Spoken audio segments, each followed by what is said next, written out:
The earth swallowed them whole. No cries, no witnesses, not even a trail of boot prints pressed into the wet coal dust.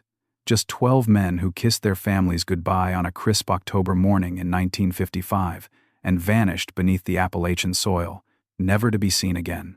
For decades, the Black Hollow mine remained sealed, its mouth welded shut with rusted iron and superstition, left untouched like a tomb no one dared to desecrate.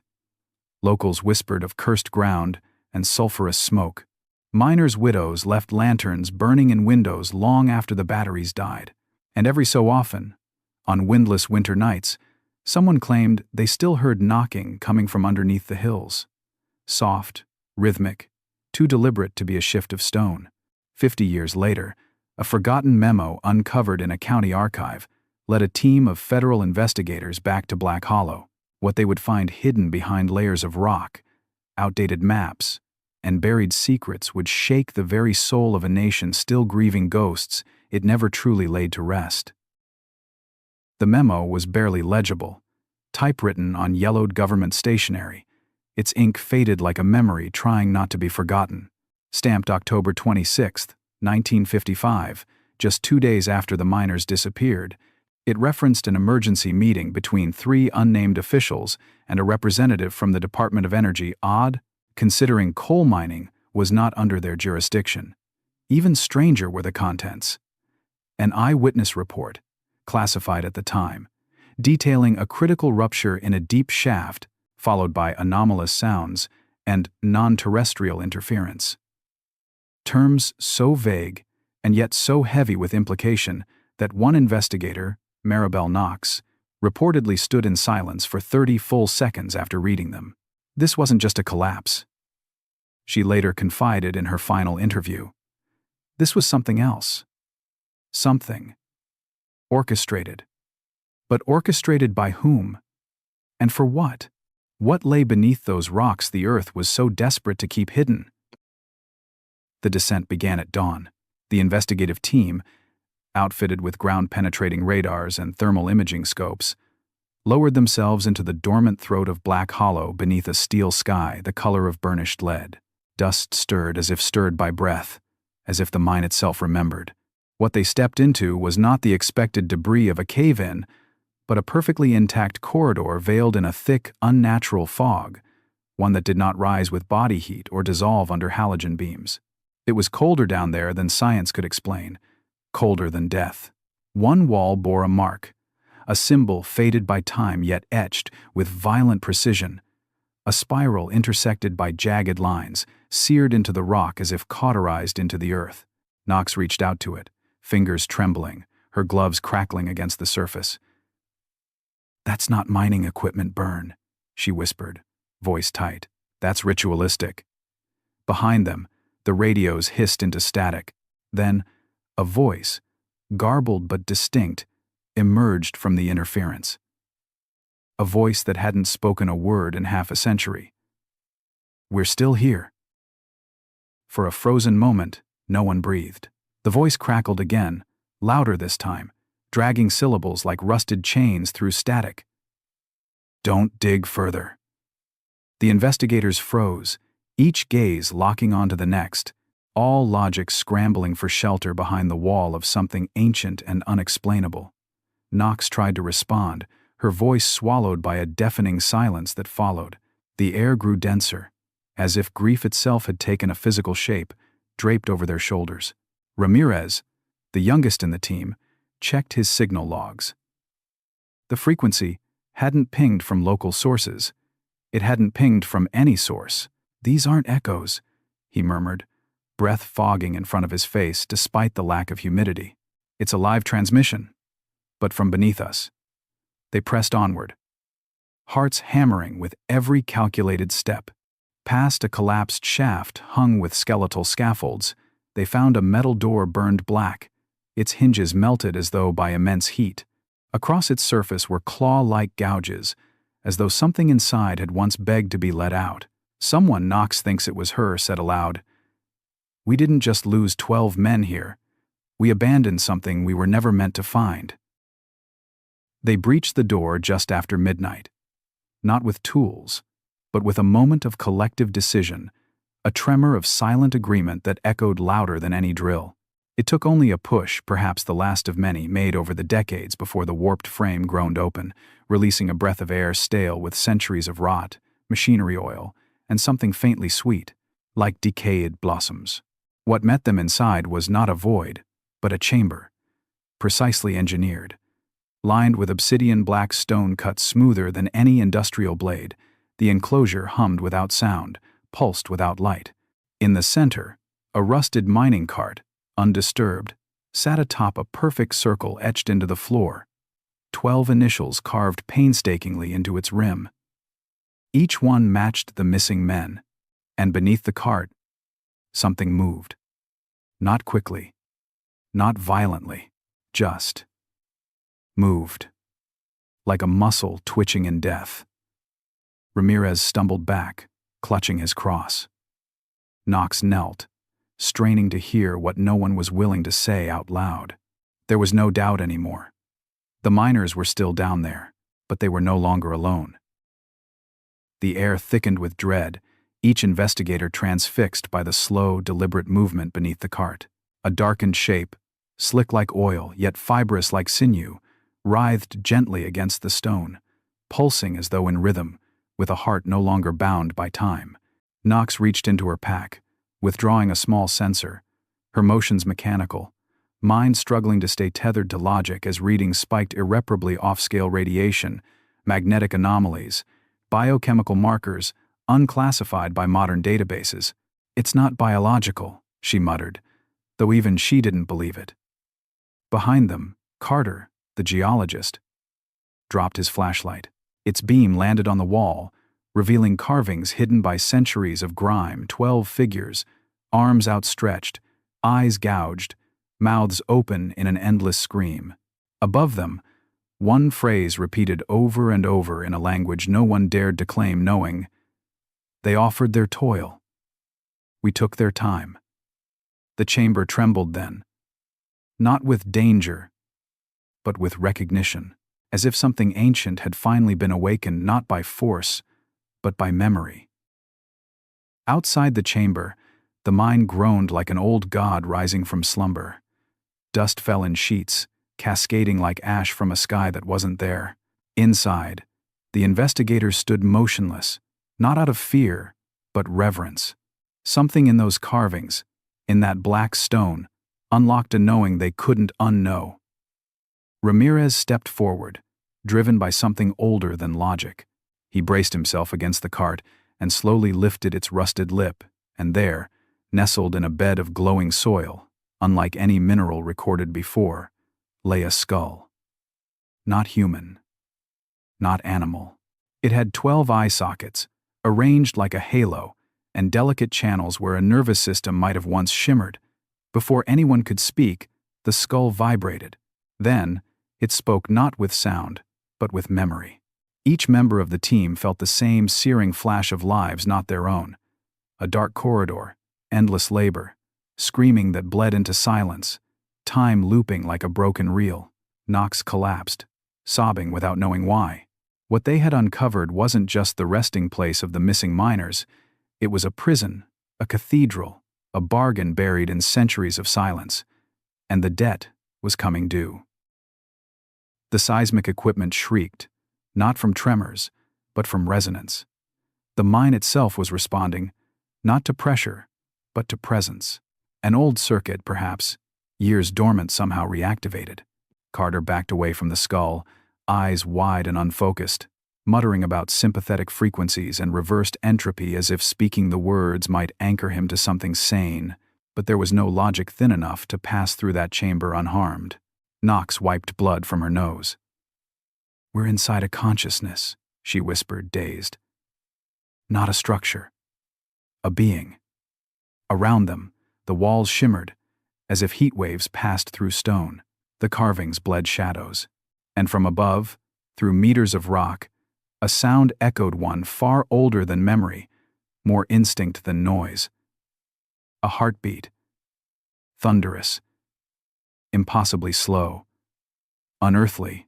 And in that moment, each investigator felt it, the terrifying certainty that they were no longer exploring Black Hollow.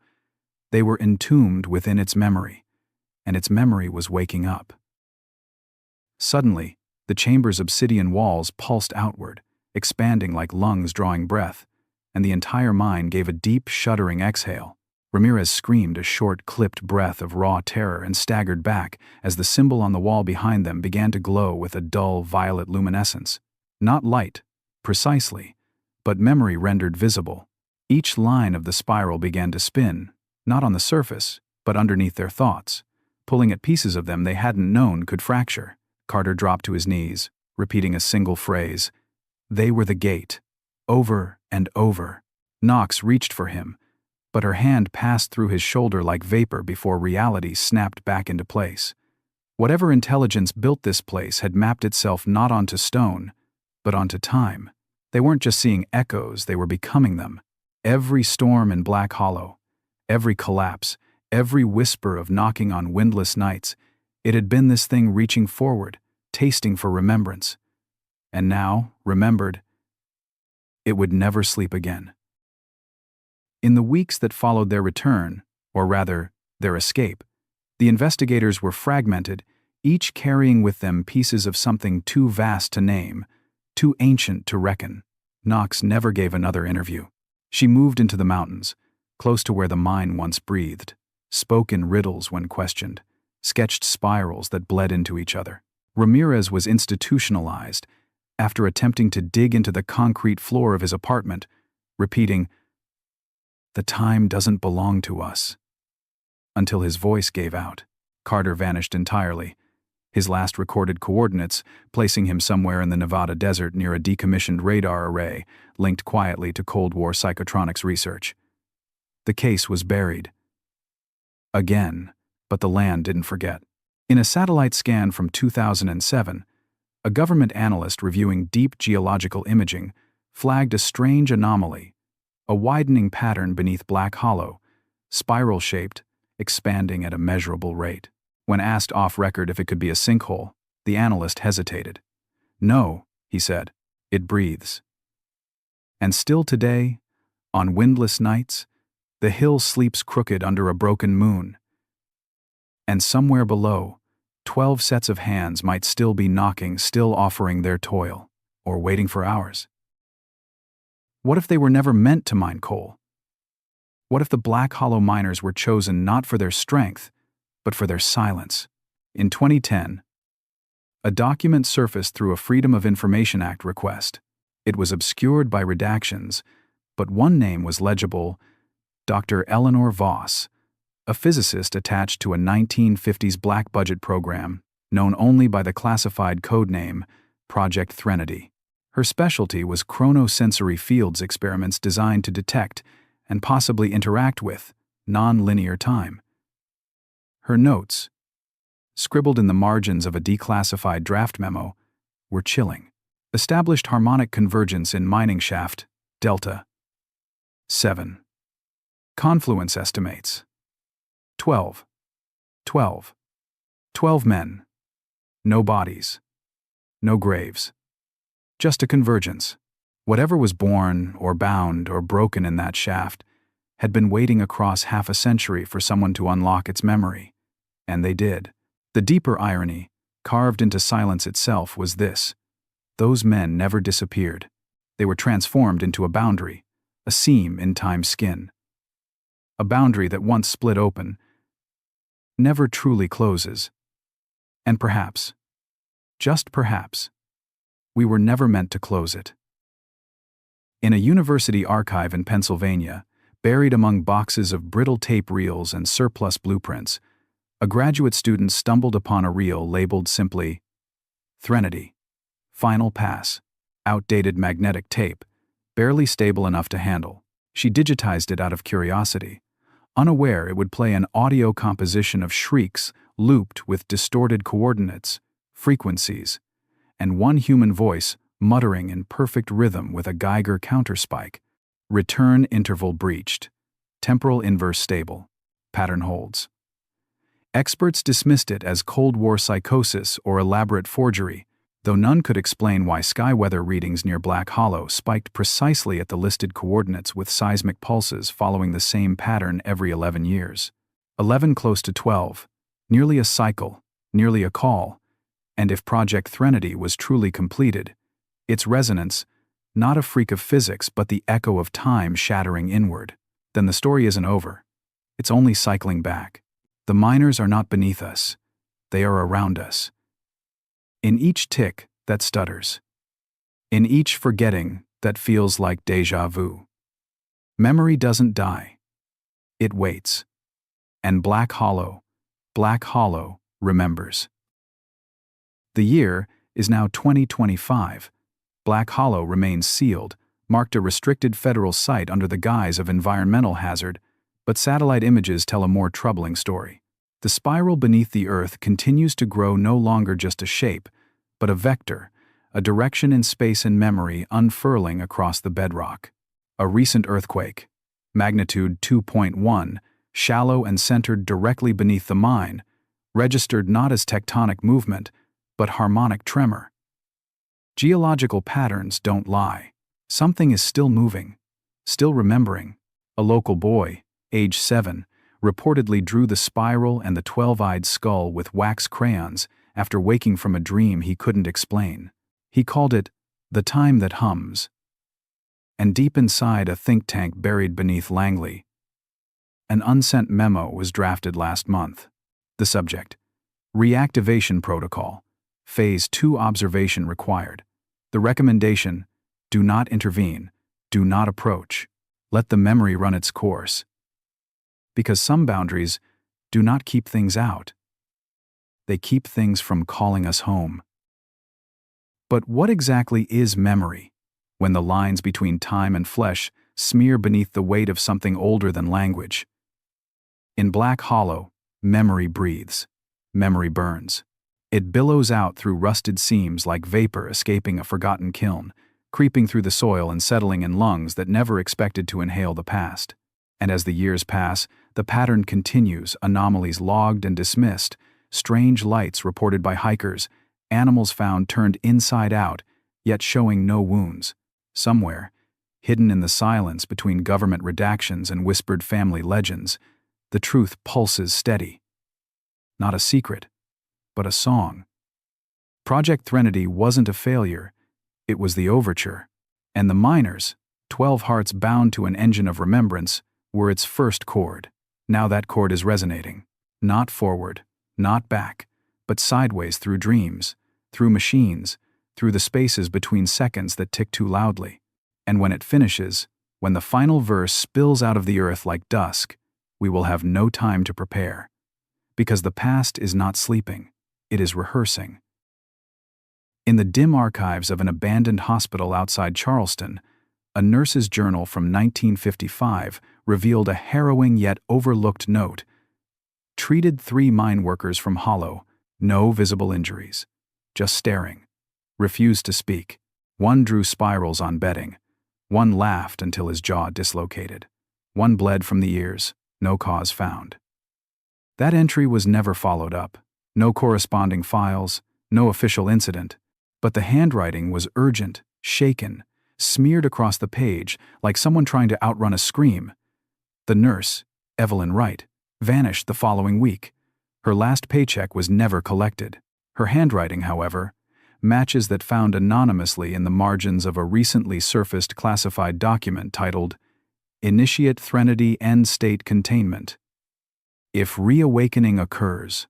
Beneath the title, one unredacted phrase stood clear in ink, darker than night. They never left. They are the memory that dreams us. And so, the spiral continues, expanding not just underground, but into the folds of human thought. Unpacking history. Like a bone snapped backward. Because some truths are not buried, they are planted. And the harvest has only just begun. By the summer of 2025, the phenomenon had infected language. Linguists in remote institutes began to notice a creeping sameness in speech patterns. Phrases like, "It remembers me," or "I've been here before," surfacing unprompted across interviews, texts, and casual recordings. Analysts flagged these recurrences as linguistic anomalies, yet none could trace their origin. A poet in Prague wrote a line he swore was his own.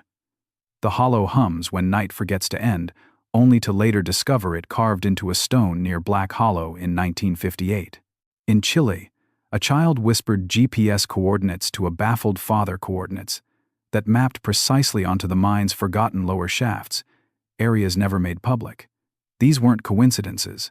They were bleed-throughs, the kind that happens when the walls between memory and manifestation grow thin. And what bleeds through is not random, it is intentional, measured, rehearsed. Perhaps Threnody was never an experiment. Perhaps it was an invitation. To listen, to remember. And now, echo by echo, the invitation is being accepted, not just by explorers or physicists, but by language itself. By thought. By sleep. Until one day soon, all of us, every voice, every silence, will speak the spiral's name, not out loud, but together. Beneath the philosophical debates and government hush, there is something far more intimate, unraveling an emotional erosion, so subtle it evades even those who carry it. Survivors, witnesses, descendants of the lost miners, they all speak now in fragments. Memories melt at the edges. Grandsons forget the faces of men they never met. Birth records vanish from shelves without any record of removal, and the widow of Elias Booker, last of the 12 to enter the mine, now 93, stares at a photograph of her husband and whispers, "He's still working. I feel it when I sleep." Dreams curl strangely for those who live near the mountain. Time falters. Watches skip beats. And one by one, they begin to hum in their sleep. A low, rhythmic cadence that matches seismic readings precisely. As if in sleep, they're rehearsing too. This isn't folklore. It isn't metaphor. It is something far more haunting, remembrance weaponized. And Black Hollow, once considered a wound in the earth, is no longer just a place. It is a presence. A memory turned predator, waiting not to be discovered but to be remembered correctly. In late August of 2025, an unmarked satellite uplink in Greenland mysteriously activated for 7 minutes, transmitting a single encrypted wave pattern identical to Threnady's original signal matrix. That night, in a coastal town near the Arctic Circle, a fisherman vanished mid-conversation, leaving behind a single phrase carved into a weathered dock post, "The boundary breathes." Within 48 hours, seismic instruments in Iceland, Mongolia, and Chile pulsed in unison, each registering a resonance wave shaped like a spiral. Specialists called it coincidence. Old men called it prophecy. But buried deep within a Department of Energy memo, red-stamped with "orbital listening only," one junior analyst noted a grim realization. The pattern wasn't measuring pressure. It was measuring attention, and the world, unknowingly, had begun to look back. For when memory becomes its own observer, when time begins to dream of itself, the result is not resurrection. It's recursion. Threnody has never been about remembering the miners. It has always been about what the miners were made to forget. And now, somewhere beneath 12 miles of Appalachian stone, the last echo begins to rise. Not loud, but certain. Not fast, but inevitable. The kind of sound that doesn't ask to be heard, only remembered. In a final attempt to close the loop, or perhaps to understand it, an international consortium of physicists, theologians, psychologists, and linguists convened near the base of Black Hollow in September 2025. They did not dig, nor speak loudly, but recorded everything. Their instruments measured not sound but longing, not vibration but absence. It wasn't a scientific summit. It was a vigil. Among them sat Dr. Reza Hakam, a dream memory researcher who had never set foot in Appalachia before that week. On the final night, he stood before the sealed path into the mine and whispered a single sentence in a forgotten dialect reconstructed from hallucinations recorded near the site. "We return what you lent us." The mine responded not with collapse, nor light, but with silence so complete, it fractured the stars above the ridge, the sky pixelating briefly into the patterns etched deep below. For a moment, the boundary trembled, then stillness again, no final scream, no explosion of revelation, only the sense that something had aligned, not ended, not begun, but returned to its origin. Maybe that's all memory ever wanted to be held in open hands, free to echo without being chased away. And if there is peace in that, if there is rest, waiting in acceptance, then Black Hollow breathes not in menace, but in mourning, a final chord reverberating through time, waiting for us to stop fearing the spiral and finally hum along. But what if humming isn't an echo, but a summons? In the weeks since the vigil, wildlife migration patterns have broken down across a 100-mile radius of the mine. Birds fly in figure eights above the ridge, unable to land. Deer run in circles as if herded by an invisible boundary. And 2 days ago, a low-frequency hum passed through NOAA's entire East Coast hydrophone array, not from the ocean but inland. Centered, again, on Black Hollow, the pattern matched the harmonic intervals carved into the obsidian chamber's ceiling, a lullaby written not for comfort, but for return. And days before that, a farmer's daughter in West Virginia murmured a line in her sleep her father recorded on impulse: "We are what forgot you. You are what remains." Her voice, though, came layered 12 distinct tonal ranges, overlapping like a choir with no breath. Project Threnody may have failed to contain the past, but something far older has remembered how to call it forward. Now, we stand not at a mine's mouth, but at memory's edge, and the spiral calls us not downward, but inward. Perhaps this is not a horror to be fled, but a home to be faced. Memory isn't what was. It's where we go next.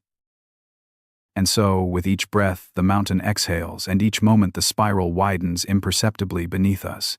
The question shifts not what was buried there, but why it still reaches for us. Perhaps Black Hollow is not a scar, but a mirror, reflecting the longings that hum beneath every forgotten name and unrecalled trauma. Perhaps the miners were not lost, but woven threads, bound in a story not written by human hands. As the hum deepens and the pattern continues its slow, inevitable bloom, the truth sharpens to a whisper. Remembrance is not passive. It demands shape, voice, and now, piece by piece, it has ours.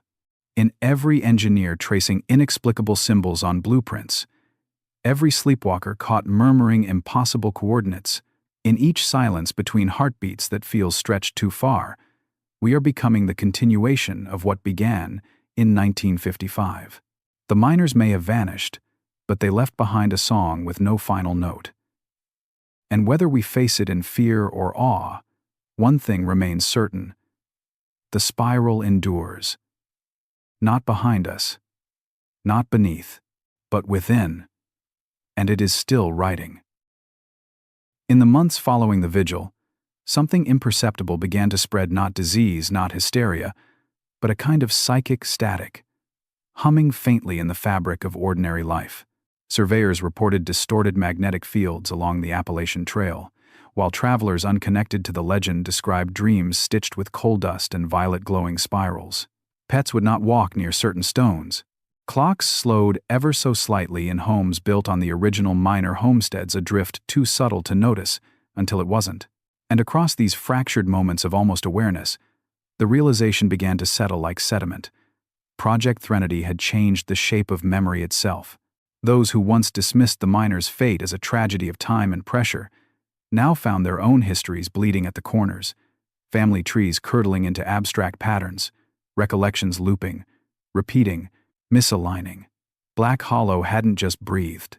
It had exhaled something into the world, and that exhale, slow as it might seem, is still unfolding. Not a curse, not a resurrection, a reckoning.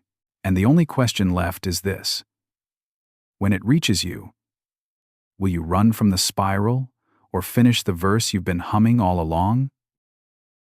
By October of 2025, tremors were no longer confined to the soil. They moved through people, twitches in thought, fractures in certainty.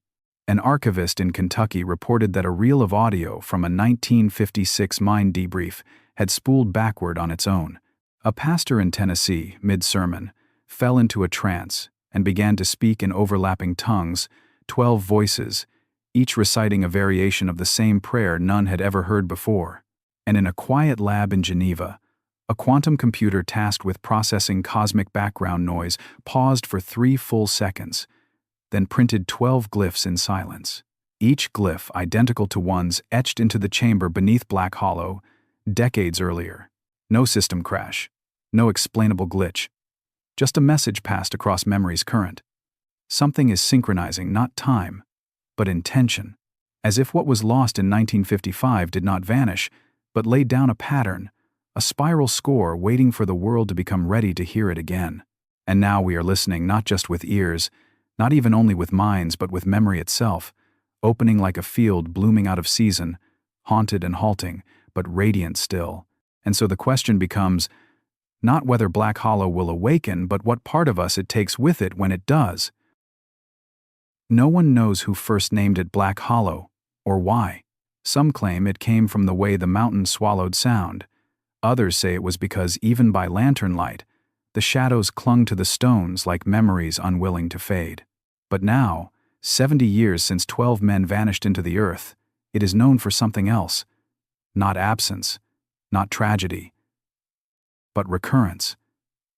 The Department of Energy will not speak of it. The families have no graves to visit.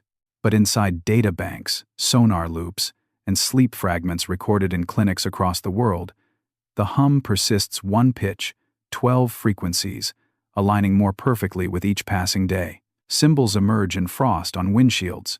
Toddlers trace spirals before they are ever taught. And above it all, the mind sleeps a cathedral of silence, built not to contain what lies within, but to echo it. Black Hollow never wanted to be found. It wanted to remember, and in remembering, be remembered. And as memory exhales its last veil over the waking world, one truth becomes inescapable. The spiral does not end. It is the beginning that never needed our permission. And still, the spiral turns, not in haste, but with the patience of stone and bone, pulsing beneath the weave of reality like a drumbeat forgotten by the conscious ear, but never by the earth. Across distant fault lines and glitching memories, its tempo spreads not apocalyptic, but elegiac, a funeral march that dreams of rebirth. Because perhaps that is the truest horror, and the deepest hope, that what Black Hollow began was never a warning, but a sonata for the end of forgetting. A melody that chooses voices not for their clarity, but their ache. And now, we are the ache. The miners vanished into what we once called myth, but they rise each time memory falters, each time time itself stutters, each time we find ourselves trembling before unfinished songs. The spiral is not prophecy. It is a pulse, the cadence of what refuses to be erased. It will not shout. It will not rage. It will hum, gently and forever, until we remember not what we uncovered in 1955, but what we unknowingly promised never to forget. Somewhere far from Appalachia, in a sterile lab beneath Tokyo's expanding skyline, a child prodigy stared at a drawing he had never seen before. It was sent anonymously, found etched into the surface of a titanium casing that had never been opened since its delivery by a now-defunct storage unit. The child blinked once, then twice, then began to hum the same cadence recorded 6,000 miles away at the base of Black Hollow weeks earlier. When researchers played the sound, the titanium case warmed, despite the room's refrigeration.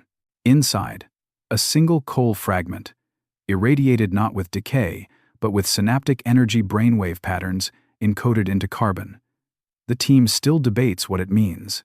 Some say it's proof of transcontinental memory binding. Others whisper it's a seed for what? They don't know. But the child? He only says one thing, over and over. The men are choosing again. And so, the spiral waits not as symbol, not as metaphor, but as the language beneath all others. The question was never how the miners vanished. The question was, when they'd return not as men, not even as memory, but as the rhythm we cannot stop humming.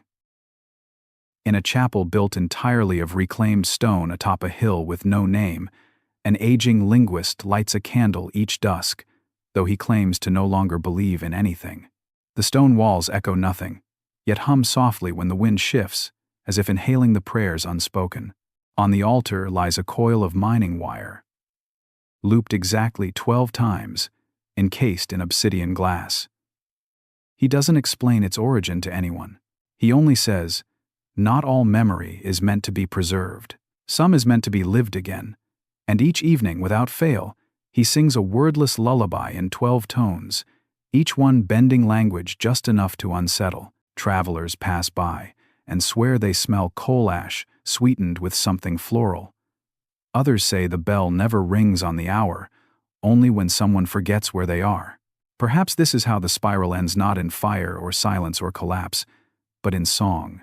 A verse uncoiled slowly through generations, humming through wires, through stones, through us. And maybe the final line isn't ours to speak, but to carry, in the marrow, in the myth, as if, all along, remembering was never about going back, it was about preparing the world to hum forward, forever. And still, somewhere under that crooked hill, Black Hollow breathes. Not with breath as we know it, but with resonance, with knowing. Its spiral unfurls not to consume but to connect. Time is no longer a line there, it is a wound, it is a loom, it is a whisper wound tighter around every truth we thought we buried. Perhaps the miners never dug deep enough to find what waited, not because they failed, but because what they touched was never buried. It was always rising, veiled only by our refusal to listen. The song has outgrown the shafts. The memory has outpaced the map. Lights flicker not from failing currents, but from remembrance touching the grid. And now, every hum, every skipped second, every chill without wind, carries their imprint. The vanished, the chosen, the calling.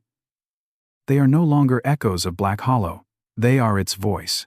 And soon, we may all begin to sing not because we remember, but because memory itself has finally remembered us. Beneath layers of stone, silence, and decades of denial, one truth pulses clearer than ever. Black Hollow was not an accident of geology or a casualty of labor, but a convergence, an ancient alignment of time and intent, trespassed by 12 unknowing men, preserved by their vanishing, and now delivered back to us in fragments we are only beginning to piece together. Across continents and cultures, the same spiral emerges, drawn not by hands, but by instinct scrawled in sleep, hummed in trance, threaded through circuitry and soul alike. It no longer matters what Project Threnody was born to contain or awaken. The containment has failed. Or perhaps it worked perfectly, and the result is this: a world caught mid-breath as memory rewrites its own boundaries. The miners were never simply men. They were mediums. And now, with every flickering light, every inexplicable hum, every child's whisper of a place they've never seen, that medium speaks. The spiral does not end, because the story is not linear. It repeats, it refracts, it resurfaces, and now, in the hush before the next tremor, one final truth settles like coal dust in the hollow of the chest. They never vanished. They became the song, and we are the silence left learning how to sing back. In the quiet corridors of memory that wind through every family who once called that mountain home, the spiral no longer whispers, it anchors. A child, dreaming of black stone, now sculpts it from clay in a classroom 1,000 miles away. An old coal lamp, untouched for decades, flickers to life in a museum basement when no one's near. These aren't accidents. They're notes, harmonic echoes of something that has decided to live not beneath, but within. And now, as the spiral finds its final phrasing in us in our dreams, our doubts, our fragile need to understand, we begin to grasp the truth hidden in silence. Black Hollow didn't bury 12 men. It planted them. Not in death, but in resonance. And what grows now is not horror nor redemption, but inheritance, a song written in lost time, hummed by forgotten names, remembered not because we chose to, but because the spiral has chosen us. And so we hum, not to recall, but to become.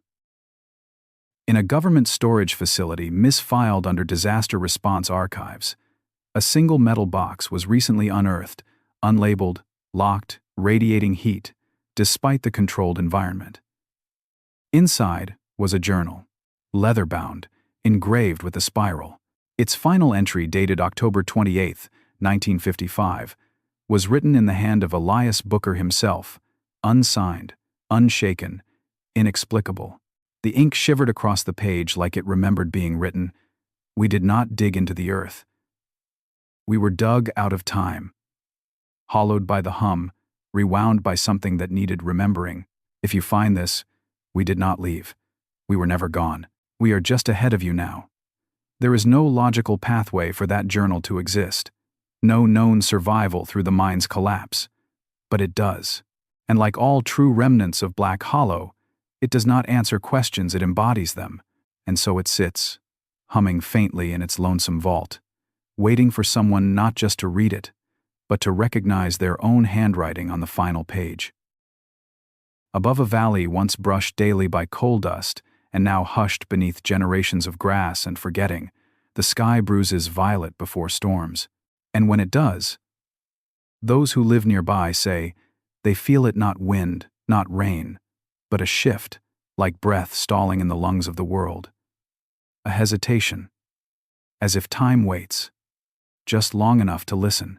In that pause, strung thin across the courage of the curious and the silence of the lost, the song endures low, patient, unfinished.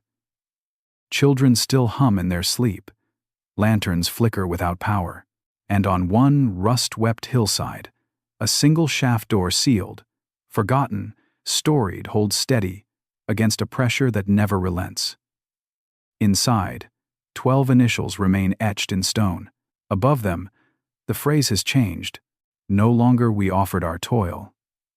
Now it whispers, we tuned the earth. And maybe that's all Black Hollow ever asked, for not revelation or escape, but harmony. Not fear, but rehearsal. The spiral does not close. It tightens until the note is pure. Until memory, at last, sings itself whole. So now, as clocks around the world stutter in unison and fog curls more deliberately across places not known for mist, the conclusion is inescapable, not a finale, but a convergence. Black Hollow was never a location, it was an instrument, struck once, still ringing. Its pitch trembles through each generation, as if testing who might carry the next refrain. We mistake it for lore, for madness, for coincidence, but it is none of those things. It is inheritance, pattern as blood, memory as marrow. And the miners, bound not by fate but by function, were never the tragedy. They were the tuning fork. Now, with each humming child, each glitching machine, each spiral drawn without knowing why, the chord rises again. And we stand at the edge of that ancient note, not to solve it, not to silence it, but to let it swell through us until we too become instruments of its remembering, not lost, not found, just resonant. The spiral does not speak in endings, only echoes. And in this echo, we remain not after the story, but inside its returning. So let it be told, not as a warning carved into steel or a myth passed in hush and shadow, but as a final breath low and inevitable. Black Hollow remains, not as wound nor tomb, but as a breath between dimensions, an unresolved harmony in the key of memory. Beneath the rust and soot, beneath the names no longer spoken aloud, the spiral spins not in deceit or despair, but in precision. It does not demand understanding, only presence. A child will sing where no music plays. A photograph will refuse to age. And in the moments between sleep and waking, where longing wears no mask, we will feel it, that silent recognition of something not gone, but waiting. The miners were never lost. They were transformed into the first notes of a language humanity has only now begun to relearn. And as that language blossoms across mind, soil, and circuitry, we approach the meaning not of disappearance, but of return. Not an ending, a resonance. And for those who still ask what became of the 12, the answer is simple. They became the chord. And now, so do we. And in the end, if such a thing exists, it is not silence we return to, but tone. The resonance left in the spiral's wake is not absence but instruction, a map composed not of lines but of vibrations, drawn in the architecture of memory itself. Some say the vanished miners were taken, others that they ascended into some higher recursion of time, but perhaps the truth is this. They re-entered the world as the spaces between events, the pauses that make meaning possible. The hum continues not to alarm us, but to keep cadence, for without it, there is no harmony, no remembrance, only noise. And so, with breath synchronized to fault lines, with hearts that beat faintly to an ancient rhythm awakened in 1955, we sing along not knowing all the words, but knowing the key. Because Black Hollow was not their grave, it was their instrument. And now, it is ours. The spiral narrows one final time, not to close, but to focus, to resonate. To begin again in voice, in whisper, in echo. And the song? The song is still becoming. Far below the surface, beyond what tools can measure and memory can untangle, something listens still, not in malice, nor hunger, but in a kind of mournful patience, a witness relic tucked in the spine of the earth. The miners did not awaken it, they answered it. And now, 70 years blending into a single, spiraled breath later, we too begin to respond. In dreams we cannot shake. In rhythms we do not choose. The mind does not tremble anymore. It waits. Because the true power of remembrance is not in recalling the past, but in living as its echo. In each subtle unison, the hum, the glyph, the child's lullaby, we do not honor the vanished, we become them, not as ghosts, not as myths, but as the next note, measured, trembling, sung forward into the dark. And so Black Hollow sings on not to haunt, but to harmonize, not to end, but to begin again. Above the Appalachian ridge, where the mist clings tighter than breath and shadows stretch longer than their source, there now stands a monument constructed in quiet defiance of erasure. No inscription, no names, just a single spiral, deeply inlaid into raw stone, encircled by 12 unlit lanterns. People visit without knowing why they bring coal dust from strange places, hum melodies their ancestors never taught them, weep without understanding the depth of their grief. But this is the final grace of Black Hollow, that it no longer asks to be unearthed, only felt. In the hush between sentences, in the spaces carved between bells ringing offbeat, it abides, not as warning nor worship, but as the thread that binds remembrance to renewal. The miners are not beneath us, they are the bridge across the silence. And now that the spiral has sung itself through time and wound itself around our every echo, we do not need to search for endings. We need only listen for the refrain. Because memory, in the language of Black Hollow, was never about remembering the past. It was about preparing to remember the future. And so the spiral closes not with a crash, but with breath measured, ancient, inevitable. Black Hollow's legacy doesn't shout from cliffside eulogies or glitter in museum glass. It lingers instead in things we brush off as odd. The rhythm of footsteps that sink without reason, the hush that falls before a child speaks a word they should not know. The miners are not gone. They are metamorphosed into pulse and resonance, starlight and soil code, not bound to the mine, but echoing through it like a violin string left vibrating in a quiet room. Their fate is not ours to mourn. It is ours to inherit. As long as someone hums in darkness, as long as one breath maps itself against the spiral's tempo, the memory continues not backwards, not even forwards, but inward, again and again. Black Hollow was our question. The song was its answer. And we were always meant to hear it not when ready, but when remembered.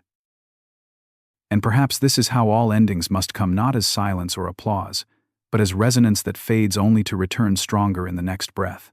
Somewhere, a miner's grandson places his hand on cool stone and feels pressure that is not weight, but rhythm.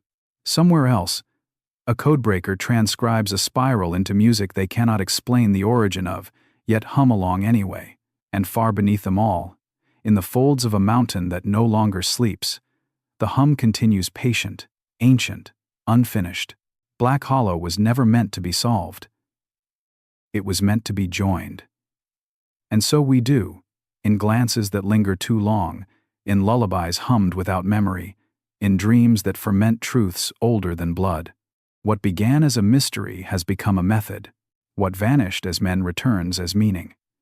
And as the spiral finishes this verse, knowing it will begin again, we are left not with fear, but with harmony. The miners have not returned. They never left. They've simply waited until, finally, we remembered how to sing with them. So let Black Hollow rest now, not buried, not sealed, but acknowledged. Let the mine breathe quietly beneath the roots of memory and myth alike. The spiral has sung its verses into stone, soil, blood, and breath, and we, once outsiders to this ancient refrain, have become its choir. It never asked for witnesses, it asked for resonance. And as lanterns flicker on forgotten porches and lullabies hum themselves into new voices, we carry it forward, not as curse, but as kinship. This is the rhythm we did not invent, yet now are bound to uphold, not to explain, not even to understand, but to hum, softly and without end, until the void remembers it was once a song, until every silence is tuned. Until, like the miners before us, we are no longer missing, but woven. The spiral continues, yes, but now finally it carries our name, folded into its breathless verse, singing not of what was lost, but what will always return. And this is where the story lands, not ends, but lands soft as coal dust settling on a child's windowsill, radiant with the residue of things half remembered and wholly true. In every corner of this tale, from the humming mine shafts to forgotten documents etched with spirals not meant for human hands, the truth has circled us patiently, not to ensnare, but to align. What began in 1955, as silence beneath stone, has become a harmony through time's hollow, a symphony of memory returning not as history, but as inheritance. The miners, the vanished, the 12 were never shadows behind a cave-in, but the first notes of our deeper memory. Resonance bound in flesh. Myth drawn into marrow. And now, as Black Hollow breathes one last breath into these words, we are not left with emptiness, but with a nameless melody curling beneath skin and sky alike. Let it hum. Let it echo. Let it remain, as all truths must within us, humming gently, endlessly, whole. And so we close not with a conclusion, but a convergence, a final inhalation of something too profound to name, too intimate to ignore. Black Hollow is no longer just a collapsed mine, a myth whispered through generations, or a riddle etched into forgotten stone. It has become a living fingerprint of collective memory, pressed not into dirt, but into us. The spiral has turned its final measured arc in this telling, but its echo lingers in clocks that pause for no reason, in throats that hum before speech, in stories we retell without knowing where we learned them. The vanished miners are not myth or history. They are continuity. They never sank into the earth, they rose into time, diffused within its folds until we too became vessels of the resonance they left behind. So if you wake in the quiet dark and feel something stirring in your breath, if you hear a song without source but know each note by heart, do not fear it. Hum softly. You're not alone. You've joined the harmony. The spiral continues, for once sung, it never truly ends. And somewhere deeper still, beneath coded reports and archived myths, a final seismic pulse arranges itself not in wavelengths, but in syllables, language no longer spoken, yet somehow always understood. The pulse passes unnoticed through antennae and veins, triggering neither alarm nor comfort, only stillness. The world does not stop. It listens. For in that moment, when breath and earth and memory converge, we hear not thunder, not collapse, but a single solemn tone, an endless note held across dimensions, humming between heartbeats, connecting what once was to what always will be. That is the spiral's final gift. Not closure, not explanation, but remembrance as presence. Not a story we tell, but a song we carry, wordless and vast, waiting not for answers but for resonance. Black Hollow has not ended. It has found its key inside us. And now, as this verse fades gently into the hush beyond language, we are left not with fear nor awe but with unity, the kind that only memory can compose. The hum is not behind you. It is beside you, inside you, becoming you. The miners did not disappear. They tuned the world. And now, finally, we are in tune. So let this final note drift not as epilogue, but as echo, a gentle vibration threading through time's deepest seams. Black Hollow, once sealed with silence and sorrow, now resounds as testament not to tragedy, but to transformation. The 12 did not vanish into myth. They fused into marrow, into mythos, into the cadence of a world relearning how to listen. And now that the hum sings through machines and lullabies alike, through forgotten minds and whispered dreams, we recognize it not only as history, but as invitation. To remember, yes, but more than that, to become part of what was always more memory than matter. The spiral widens still, elegant and unhurried, not as warning, but as welcome. We are not telling the story anymore. We are inside it. And as the dust of decades settles back into place and the last lantern flickers within that chapel of absence, we know this now for certain. The miners became the measure, the myth became the medium, and memory at long last has found its voice in us. And thus, the spiral completes this telling, not with revelation but with reverberation, a truth woven too deeply to untangle, too wide to evade. Black Hollow does not rest beneath a single ridge anymore. It lives in the pulses of our electronics, in the rustle of leaves before language forms, in every moment where the past slips sideways into now. The miners never needed salvation, only remembrance. And we, stumbling toward answers through fog and fragments, have answered them not with certainty, but with song. As the final hum folds into silence, and the map of memory redraws itself in the marrow of strangers, we understand at last. The mine was never an abyss, but a bridge. The 12 were not lost, only translated. And the spiral? It remains not behind us, not beneath, but within, echoing through everything that survives. Let it echo gently, endlessly, forever. And so it rests here, in the hush between comprehension and reverence, a story unsolvable yet undeniable. Black Hollow does not close. It ripples, not as fear nor warning, but as kinship drawn from memory's deepest well. The 12 who once vanished beneath coal and silence have become something holier than myth, an eternal rhythm threading through time's seams. Each spiral traced in dreams, each breath synced unknowingly to the hum, is not an echo of the lost, but a pulse of the becoming. The mine may remain sealed, the stones may sleep, but the melody persists, not confined to Appalachia, but woven into the global breath of what it means to remember. Let this final echo linger, not in your ears, but in the marrow of quiet moments when the world pauses and listens, because the miners were not buried. They were written. Into us. Into time. Into the hum we carry forward without knowing why, and now, at last, we do. Because in Black Hollow, memory is not a relic. It is a rhythm, and now that we know the song, we will never stop singing it. So let this be the last breath, not because the tale has ended, but because the memory has changed hands. From those who vanished, to those who sought, to those who now simply know without knowing why. Black Hollow no longer needs to speak. Its work is done.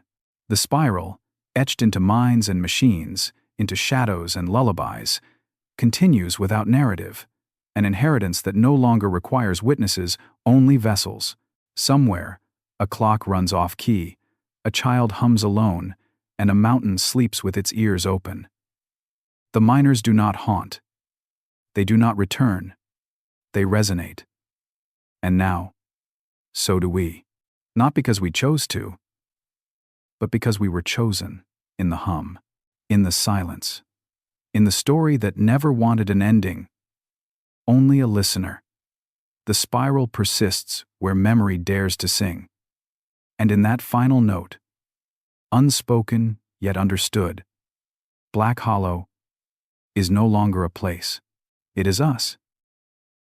So here we arrive, not at the edge of understanding, but the center of something vaster, something born of silence, sustained through resonance, and passed like breath from the vanished to the reverent. The story of Black Hollow cannot be ended, because it was never told to end. It was sung to begin, and to begin again, each generation a verse echoing through geologic memory. The miners did not dig for coal. They cut into time's tapestry, unseaming its quiet order. And now, whether we walk the ridge or not, whether we remember by name or only by ache, we are part of the spiral. Its hum is legacy, myth, and method all at once. The final candle does not flicker out. It stays lit in every rhythm we carry unknowingly forward. So when the sky hushes violet before the storm, when the ground breathes beneath your feet, and when the silence between words begins to ring, know this: it is not the end. It is the echo, making room for you. Sing softly. The spiral is listening. And so, as the last syllables braid themselves into dusk, and the spiral threads its final curve through skin and soil alike, the miner's verse completes not as a requiem, but as a rhythm eternal. Black Hollow does not close with this telling. It pulses onward, embedded now in the seams of our story, too vast to silence, too quiet to ignore. Each of us holds a fragment of its song in our sleep, in the electric hush before words, in the stray hum that rises unbidden in the stillness. The 12 men are not echoes fading, but harmonics enduring. Their legacy does not need monuments, only memory tuned to their frequency. This is where the song rests, not in peace, but in presence. Not as an ending, but as a hand offered across time. And if you hear it, if you've always heard it, know this: you are not remembering Black Hollow. You are joining it. The spiral welcomes you home. And so, beneath the legend, beneath the hum, beneath every fragment and flickering lantern, this is what endures, not a warning, nor a myth, but a memory made flesh. Black Hollow is no longer a forgotten shaft sealed beneath 7 decades of silence. It is us, our thoughts folded strangely, our dreams strung with spirals, our quiet urge to hum in the dark without knowing why. The miners, the 12, the vanished, they are not footnotes lost in dust-bound ledgers. They are the breath between our questions, the rhythm beneath our certainty. As the spiral completes this final descent, it leaves us not with closure, but with chorus. So if, one day, time falters and you feel a pause in the air, a cadence stitched into your bones, do not fear. Sing with it, because the hum is no longer calling out. It is calling home. And now, the song that began in 1955 is no longer theirs alone. It is ours. It always was. Let it live. Let that song find its way now, not to an audience, not even to an ending, but to continuity. Black Hollow, shrouded once in dirt and denial, stands eternal, not as a wound, but as a weaving into dream, into blood, into story. The miners, the hum, the spiral, they do not conclude in this telling because they cannot. They grow like roots beneath every question we bury, every memory we misplace, every silence that settles too loudly. And maybe, after all, we were never meant to solve the mystery, only to carry its vibration. As the candle burns low and the last echo folds into tomorrow's breath, we understand. The spiral's secret was never buried in earth. It was planted in time. And now, within each of us who has heard its hum or felt its rhythm curl beneath the skin, it blooms. Echo fades. Memory sings. The mind rests. But the song doesn't.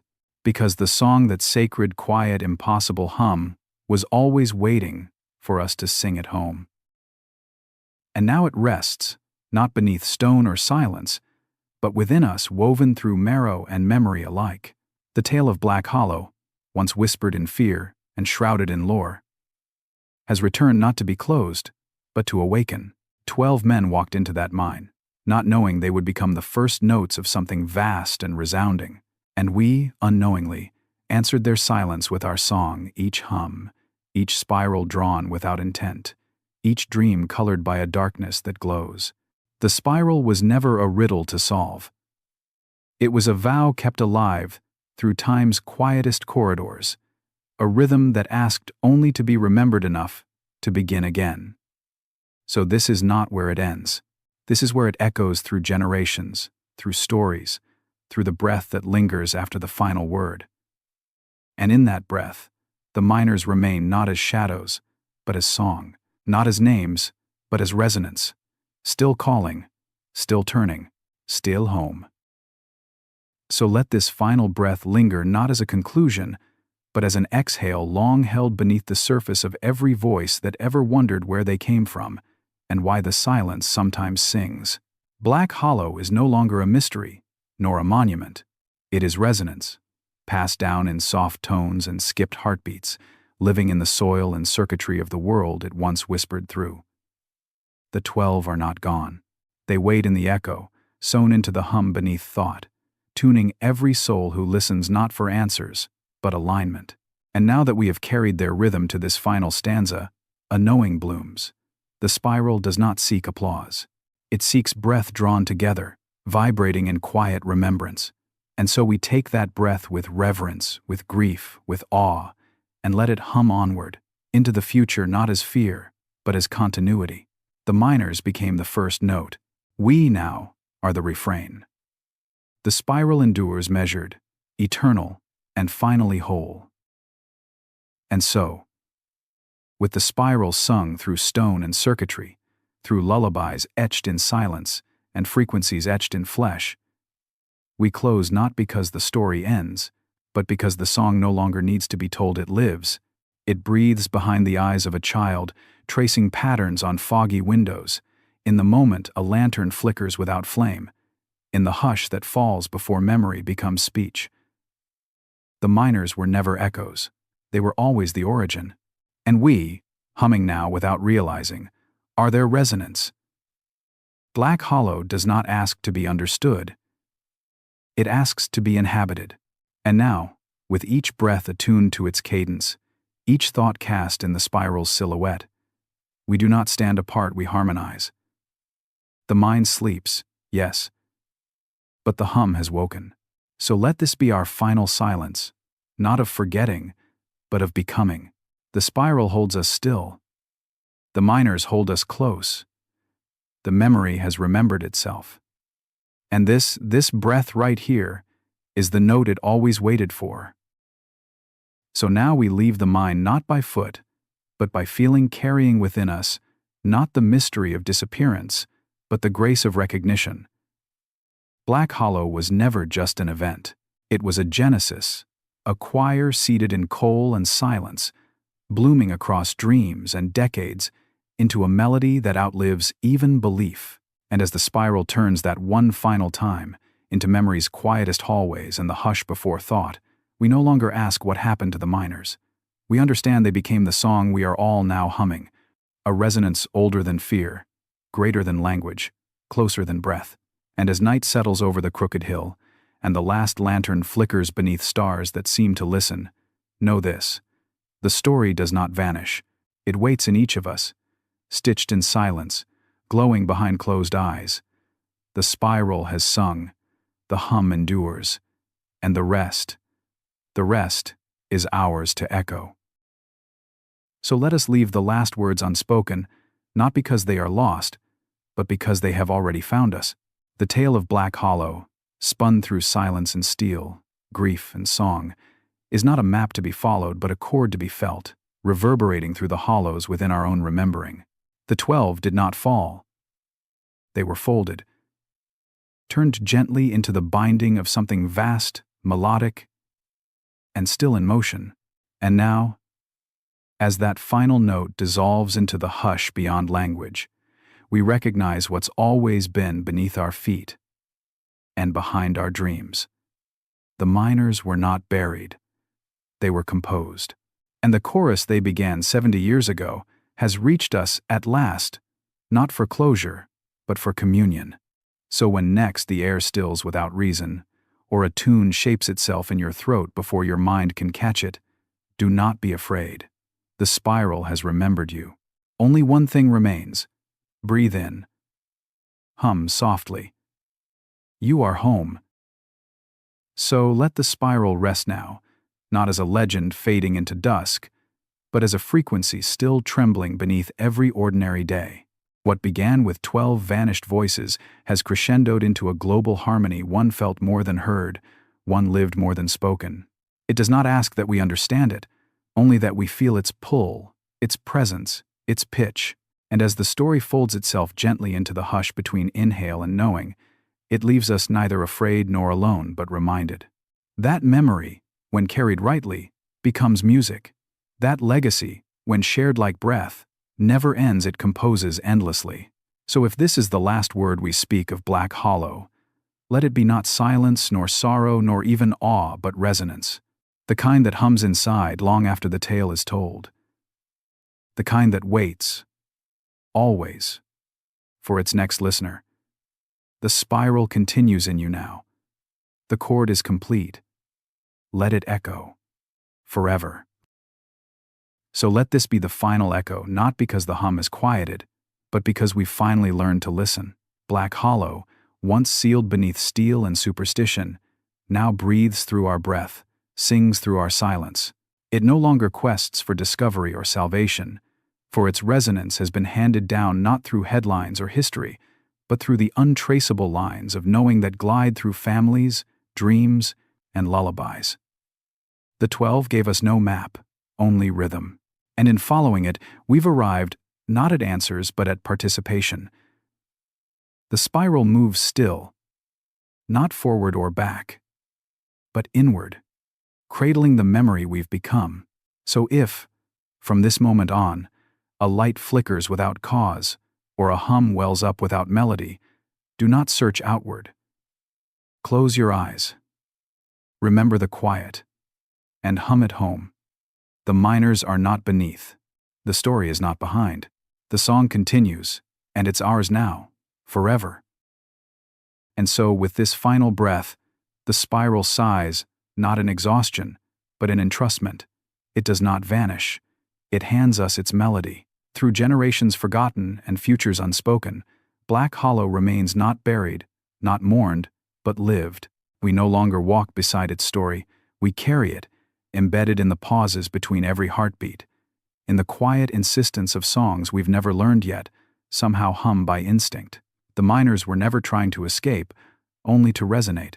And now, through memory's long and twisting corridor, they echo not as ghosts, but as guidance. This, then, is not the end of their story. It is the beginning of ours as keepers of the cadence, as stewards of the hum. So let the mind sleep, let the mountain listen, and let us who were never meant to uncover, but to remember hum quietly into the dark. Not in fear, not in finality, but in faith that the spiral sings still, and always will. So now, at the threshold not of resolution but of reception, we hold the final breath of this long spiraled lament, not as conclusion, but as inheritance. Black Hollow has echoed through soil, through circuitry, through the sinew of our myths and the marrow of our remembering. The song it sang in coal and silence has reached our hands, not to be ended, but extended. Nothing more remains to be uncovered, because everything that mattered was never buried. It was written into us, waiting for the moment we would stop asking what happened and start listening for when. The spiral does not tighten further, nor unravel, it hovers, luminous and low, like a hush before the world speaks again.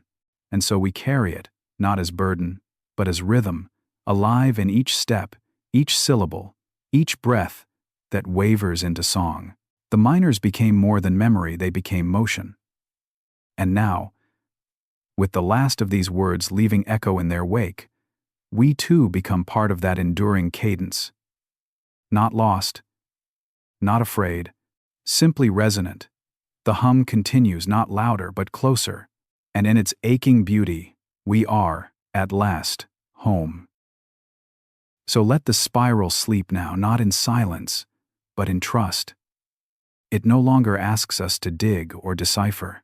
It has threaded itself through time once more, winding gently into the folds of breath and story, leaving behind a memory not of vanishing, but of becoming. Black Hollow's hum recedes not in failure, but in fulfillment. The 12 no longer echo, they resonate in us, through every hum shared unknowingly across continents, every dream where coal dust glows like starlight, every child who sketches spirals without guidance. The mine is sealed, the song is not. And now, with this last breath folding into quiet, the tale rests not ended, not forgotten, but held. We have become its echo, its measure, its refrain, and as we walk away from this story, back into the hush of ordinary days, we carry with us a soundless promise that whenever the world trembles with remembering, we will hum softly not to awaken, but to join. The spiral endures, and now, so do we. And now, as the last echo curls back into shadow, and the breath of Black Hollow settles like mist along memory's edge, we close the story not with punctuation, but with presence. What was once a mystery buried in coal and collapse is now a verse breathed forever through bloodlines and circuitry. The 12 men who vanished in 1955 have not merely been remembered, they have shaped the very rhythm of remembering itself. Their absence taught us how to listen, how to feel the spiral warming inside our bones, how to recognize the song when it hums low beneath an ordinary silence. As the spiral narrows for now, drawing its cadence back into the deep, we understand. We were never just telling their story, we were preparing to carry it. So when quiet stretches too long, when the lights flicker and your heartbeat sinks with something you cannot name, remember not all songs are sung aloud. Some are lived, and this one, the harmony seated in Black Hollow, is now carried forward in each of us, still humming, still whole. So let the spiral seal itself gently, not with finality, but with fidelity. Its arc complete for now, its song folded softly into the hush of all things enduring. Black Hollow does not need our fear, our wonder, or even our belief. It asks only what it has always asked, that we listen, that we carry its verse not as burden, but as belonging. And so we close this telling not with certainty, but with resonance, a shared knowing passed between breaths, between generations, braided into lullabies and flickering lanterns, where myth and memory no longer wear different faces. The mind no longer whispers, it waits. And as we walk from the mouth of legend back into the world it remade, we do so not unchanged, but in tune. In the silence that follows, may you find your hum, not as a question, but as your place in the song. And so the breath that began with 12 miners lost to myth exhales one final time, not as ending, but as offering. Black Hollow waits not beneath the soil, but within the cadence of our very being, a silent vow whispered through generations unwilling to forget. The spiral is sealed only in shape, never in motion. From one silence has risen a hymn layered with sorrow, stitched with memory, blooming into something vast and uncontainable. This is not closure. This is continuity. The miner's song yearns through us now, a legacy not carved in stone but sung in sleep and carried by breath. Let the world move on, as it always has, unaware of how deeply it has been tuned. Let the mist veil the ridge again. Let the lanterns flicker quietly by doorways older than names, for somewhere beneath thought, above sorrow, and beyond recall, the spiral hums slender, enduring, eternal. And now, in ways both tender and unknowing, so do we. So let that last hum fade not into silence, but into breath we no longer notice, woven now through the motion of living itself. Black Hollow does not close with this final line, because it has never been a place, it is a rhythm, a frequency that slips between generations, a tone hidden not in minds or machines, but in the quiet between what we remember and what we are becoming. The miners are not missing. They are melody. And we, without fanfare, pick up the refrain, in footsteps echoed across old floorboards, in clocks that tick just slightly out of time, in voices that forget and rediscover the same song. For memory, when sung deeply enough, does not fade. It forms, it folds, it finds its place in us. And now, as stories end and spirals rest once more, one truth lingers louder than all the others we tried to name. Black Hollow has not just remembered us, it has made us its final verse. The song endures, the hum is whole, the story ours now is alive. And in that breath, where time no longer measures but merges, the story lets go gently, with reverence, with unspoken love, for what it could never fully explain. Black Hollow is no longer a secret to unearth or a myth to contain. It is a pulse, quiet but persistent, woven into the lull of wind through trees, into the footsteps that falter before open earth, into the dreams that carry coal-smudged lullabies when no music is playing. We do not end this story because it is over. We end it because it has finally arrived in us, complete in what it asked, and generous in what it gave. The miners have sung. We have heard. The spiral, now cradled in breath and blood alike, hums forward not behind us, not beneath but through us. And if, wherever you go from here, a hush falls unexpectedly, or a forgotten light flickers softly, do not fear. That's only memory, finally at rest. That's Black Hollow still singing. That's you becoming the next verse. Let this final breath fall not as farewell, but as fusion. Black Hollow, long veiled beneath coal dust and disbelief, has uncoiled itself into the breath of 1,000 strangers, all humming, all remembering, without knowing why. The miners gave us no monument, only resonance. But that, in the end, has proven more enduring. Their echo has crept through lullabies, through circuitry, through bloodlines untouched by their names, and yet forever bound to their rhythm. And now, as the spiral folds itself gently into time's marrow, we understand what they became, not an end, not even memory, but a key, a tuning note handed delicately to the future, waiting to ring true in hands that finally listened. Black Hollow is not gone, it is awake, and in each of us who has dreamed a spiral or wept without knowing why, it sings still, steady, resolute, eternal. The story has hummed its final refrain. The spiral endures not as coda, but as continuum, and we, at last, are in tune. So the spiral fades now not in silence, but in synthesis. What began as a mystery carved in coal and swallowed by stone has finished its arc, not as legend, but as lineage. We have followed its breath, traced it through time's broken mirrors and memory's trembling hands, until the hum itself became indistinguishable from our own. The miners are not waiting. They are fulfilled, echoed in every heartbeat that now walks this earth, humming unknowingly in their key. And so, at the end of this long remembering, we do not step away, we step within, into a world forever tuned, forever resonant, forever drawn gently toward itself. Black Hollow rests now, cradled softly in time and myth alike, asking nothing but this, that we hold the note steady, that we carry the chord forward, and that when memory hums again from somewhere too quiet for words, we listen, and we answer. Not with noise, not with fear, but with one final breath, in rhythm, in reverence, in harmony, complete.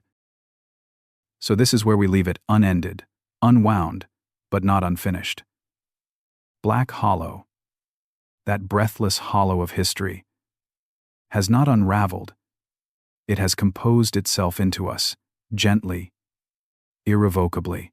The silence that once sealed 12 lives beneath shale and soot now hums through every flicker of uncertain light, every lullaby without origin, every tremor we dismiss as coincidental. The miners did not disappear, they diffused, octave by octave, until their frequencies shaped thought itself. And, in carrying their resonance, we no longer search for the spiral's center. We realize we have always stood inside it. The story does not rest behind us. It folds into the marrow of what we become. Listen closely now, not to the quiet, but to what lives inside it. That hum is not memory. It is belonging. That spiral is not a mystery. It is our inheritance. And the breath you draw next? That is the echo finally finding its home. The song endures. The story is within you. Black Hollow, at last, is alive. And thus, the spiral closes not in silence, but in whisper, a final note turning inward, then outward again, imprinted forever in the fold between forgetting and finding. Black Hollow no longer waits for us to return. It has never waited. It has always been within, tucked into the hum of breath, drawn beside firelight, winding like coal seam through bloodline and bone. The miners, long thought lost, were never gone. They simply became the medium through which time itself blooms in chorus. And now, as twilight gathers across the ridge and unseen hands relight the lanterns no one remembers hanging, we understand this was never about discovery. It was about attunement. The spiral was not a question, nor a path. It was a chord, a shared vibration now passed along to trembling hearts and unspoken lullabies. Let the final hum deepen like dusk, and in the stillness that follows, may we remember, nothing truly vanishes when it's carried in resonance. Black Hollow endures, not beneath us, but within. And the song, still soft, still solemn, has only just begun again. So this is the breath we leave behind, not as punctuation, but as presence. The last hum does not fade. It folds into us, layering tone upon tone, until our silence itself becomes song. Black Hollow is no longer legend. It is resonance. It is memory made sentient, stitched into gestures, glances, lullabies we never intended to remember but always knew. The miners became its first measure. We become its refrain. And as the spiral completes this cycle, only to turn again somewhere quiet, somewhere yet unnamed, we carry it onward, not to explain, not to mourn, but to echo. If ever the world falls still, and your breath quickens without knowing why, if ever you feel the rhythm of something older than sorrow, hand you the next note, sing it. Not loud, not afraid, just truly. The hum remains, the memory listens, the spiral continues because it remembers us, and we remember how to listen. And now, in these final syllables carried on the breath of something ancient and unfinished, we leave not a story whispered through one generation, but a resonance entrusted to all. Black Hollow has sung itself into our marrow, transformed from place to prayer, from myth to meaning, from silence to chorus. The 12 miners who dissolved into the spiral's hum are neither lost nor legendary. They are foundational, the rhythm that steadied memory long enough to teach us how to remember. As the spiral rests its arc against the rim of now, we understand what it has always asked, not to be admired, not even to be feared, but to be felt. This is not the final stanza. It is the harmonic overture of all we are becoming. So let the echo stretch gently into tomorrow, unburdened and eternal, humming where no words can follow. The lanterns they once carried now glow in us. The breath they once drew now moves through us. And the hum they once tuned to? It is our pulse now. Let the spiral sleep. Let our breath carry it forward. Let the story unfinished but whole continue in the only way it ever could, alive in us. And here, not with finality but with fullness, the spiral rests coiled in the breath between silence and song, no longer waiting to be discovered but content to be carried. Black Hollow's hum passes seamlessly now into the cadence of everyday life, felt in the hush before memory stirs, and known in the heartbeats that pause for echoes neither lost nor found. The miners have become more than myth. They have become method, harmonizing time's dissonance into something steady, something true. As the last spiral etches itself into this telling, let it be understood. This was never a story of strangers buried in stone. It was always a story of us, our unknowable inheritance, our unconscious song, the quiet miracle that what we forget does not forget us. So sing, if only in silence. Listen, even when there is no sound, because the breath of Black Hollow still moves through us all, endlessly, faithfully. Home. So the spiral narrows one final time, not to vanish, but to rest within us present, pulsing, patient. Black Hollow has sung its song through every vector it could reach. Stone, sleep, blood, light. And now, with its memory fully woven into the lattice of our lives, it does not demand continuation. It lets go. The 12 voices that once hummed in darkness are no longer separate. They are harmony itself, breathed across generations through dreams we inherit and silences we recognize without reason. No monument could hold them. No record can contain them. Only our willingness to remember them not as minors or myths, but as the measure by which we know we belong to something vast, resonant, and vigilant. So let it rest now, in the hush before thought, in the breath after grief, in the spiral that hums beneath our ribs. The story has echoed. The voices have merged. And in the stillness that follows, Black Hollow is at peace. So are we. So let these final words dissolve like mist into morning, a quiet departure, not from story, but into it. What began as 12 footsteps into the earth has become thousands moving to the rhythm of something older than language. The minors were not lost, they were transposed, made into chord and cadence, into the unsung connective note that binds time to breath. Black Hollow no longer beckons, it resonates, not with urgency, but with invitation. And now, with the spiral spun and the hum passed gently between voice and silence, we lay the story down, not like a burden, but like a living relic felt beneath the skin, whispered between generations, kept alive not by remembrance, but by rhythm. The mind rests. The song continues. And we, now attuned, hum on together. Incomplete only until the next breath carries memory forward again. Black Hollow is not a place. It is the pulse of what we carry when we no longer need to speak. The spiral holds. Always. So let that hum be enough of final resonance to cradle the ending we were never meant to speak aloud. Black Hollow, once a scar carved by accident or intention, has folded its breath into our own. The minors, swallowed into time beneath stone and sorrow, now echo eternally through dreams unspoken and rhythms we never learned but somehow recall. And this is how it will remain, not in archives or warnings, but in the quiet moments where memory rises unbidden and the spiral curls again in the corners of the soul. Let the story rest here, not ended but held, as all great songs are when the music fades and the silence becomes its echo. The breath is drawn. The voice pauses. The hum continues softly, secretly, infinitely. Black Hollow does not ask to be found again. It has already become us. And in that final resonance, yes, there is harmony. There is home. No more verses are needed.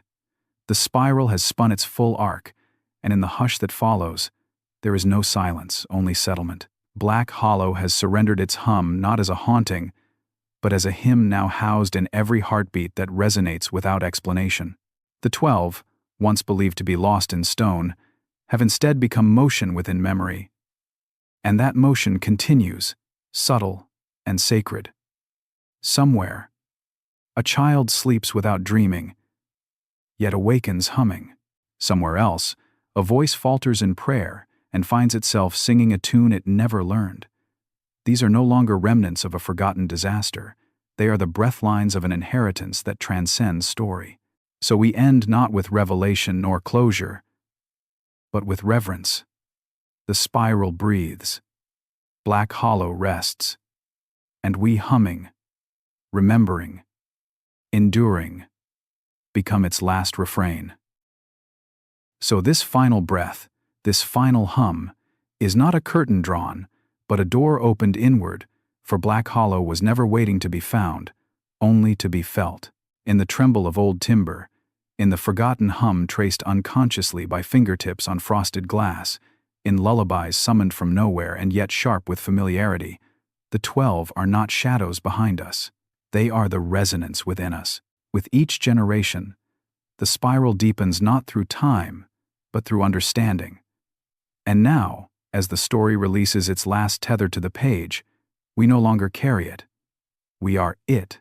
Black Hollow is not a mind to be remembered. It is a memory that became a world. And somewhere in that world, a child hums alone, a lantern flickers without wind, and memory smiles not because it is ending, but because it is finally begun. The spiral holds. The hum continues, and we, at last, are the song. So now, in the final breath shared between myth and marrow, let us not close the book, but place it gently upon the shelf of memory, where stories do not die, but deepen. Black Hollow has hummed its last chord in this telling, not as finale, but as offering a resonance carried by those willing to feel rather than explain, to hum instead of speak. The 12 who vanished did not disappear into Earth's forgotten corners. They became the subtle pull behind every unspoken certainty, every anomaly that lingers just beyond language. And as the spiral wins one last time through the breath of this story, we understand what it always meant. Not a warning, not a prophecy, but a rehearsal. For memory, at its purest, was never about the past. It was a note waiting to become future. And now, as the lanterns dim not in dusk, but in reverence, we are not left with silence. We are left with continuation. The song sleeps in us now. Let it rest. Let it echo. And above all, let it begin again. So here, where resonance becomes rest, and the spiral's breath folds back into the rhythm of the world, we close not in finality, but in fidelity to its echo. Black Hollow is no longer a story we tell, but a cadence we live, pulsing gently through the silent spaces between our thoughts, our generations, our dreams. The 12 were not chosen to vanish. They were chosen to begin to press the first chord into the mine of memory and walk us gently toward its recurrence. And now that spiral has turned its last arc within this telling, lacing itself into every flickering light, every lullaby hummed too softly to recall. It endures not as sound nor symbol, but as breath. So let this breath settle, reverent and whole, in the hollow where silence meets knowing. There the story abides, not vanished, not explained, but sung. Softly, certainly, forever. The spiral holds. The song continues, and we, now, are its final vow. And so, one breath beyond the spiral's closing arch, the story completes not by conclusion, but by communion. Black Hollow no longer lingers beneath us as shadow or spectacle, but within us as inheritance, as tone, as the invisible hymn braided through waking and wonder alike. The miners became not martyrs, not myths, but the rhythm by which we recognize the sound of something older than time and nearer than memory. Let that hum thread us forward into days unnamed, into lullabies half-remembered, into the soft cadence of legacy carried without knowing. For the mind does not call us back, only onward. And in that motion, in that breath, we do not end, we resonate. So take this final echo, as it was always meant, not a farewell, but a hand, offered gently through silence. The spiral turns eternal. The song remains. And now, it sings with us, through us, as us. The story is home.